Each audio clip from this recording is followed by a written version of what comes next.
Evander.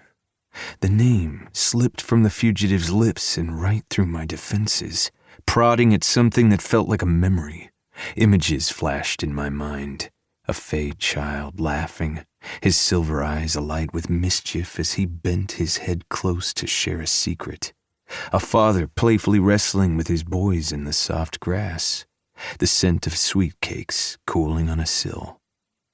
Another time, another place. Certainly not mine. Blinking away the odd images, I stepped down from the dais, leaving the dark winter witch bound to the throne behind me. Still on his knees, the vampire fey fugitive my guards had captured gazed up at me strangely. His silver eyes, so like my real eyes. Similar too were the set of his jaw, and the sharpness of his cheekbones, and the grin that tipped higher on one side than the other. It was as if we'd been cast from the very same mold. But for the glamour I'd been wearing for the last 18 months, I could have been gazing into a mirror. "It's really you," he whispered as I approached. Blood leaked from a half-dozen wounds in his chest, hawthorn stakes jutting out at odd angles, sapping his strength. His pain must have been unbearable, yet his eyes held only wonder, happiness. Evander. "No one gave you permission to speak, slave." One of my guards kicked the prisoner in the back, sending him sprawling.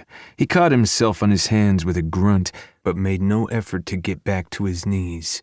A coughing fit seized him, wringing the blood from his lungs out onto the polished floor. The guards had dragged away the remains of the executed shifters, but had yet to clean up their mess. Now it mingled with the blood of my new prisoners in a dark, wet stain. The scent of copper and fear hung heavy in the air. "Caradoc!" the witch cried out, as fiery as ever. I didn't need to turn around to know she was still struggling against her bonds. "Help him! Help him!" At her desperate cries, the second fugitive, a one-eyed demon shot full of metal bolts, winced, as if the fear in her voice hurt him, even more than the devil's trap sigils sucking away his life force. Even more than watching his mate suffer brutally on the floor beside him. The vampire fey lifted his head once more. His arms trembled, blood leaked from his nose and mouth, but he was still staring at me with awe. "Do you not remember?" he whispered. "Do you not know your—" His words trailed off into another wet cough that seemed to stretch on for an eternity. But through it all, one word rang out clear, whispered over and over again like a prayer. "Evander, Evander, Evander." The echo of it unleashed another flicker of images. 2 fey boys swimming in a cool emerald green lake, diving for make-believed buried treasure. A mother calling them back to the shore for lunch. The sand pink and glittery beneath her bare toes. The rustle of the breeze through treetops dripping with silver leaves. An odd warmth spread through my chest, quickly chased by a sucking emptiness, so cold it left me gasping. I cleared my throat and dismissed the visions, reclaiming my focus.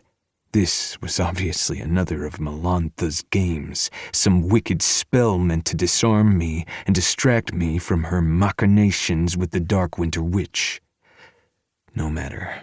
When this war was finally over, I'd make the Dark Goddess pay. By the time I finished with her, the banishment she was enduring now would look like a pleasant vacation. "Caradoc!"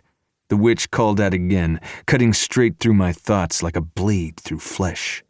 I turned to her, drawn by the anger in her voice, the righteousness, the contrast of the raw bones and sharp, polished obsidian of my throne against her soft skin and artfully painted face was so striking it nearly stole my breath. Death and beauty, darkness and light, both suited her equally. A smile touched my lips. For all Melantha's tricks, the Blood Witch Haley Barnes was not a disappointment. Not only was she beautiful, she was sharp-tongued, passionate, clever, and just this side of mad.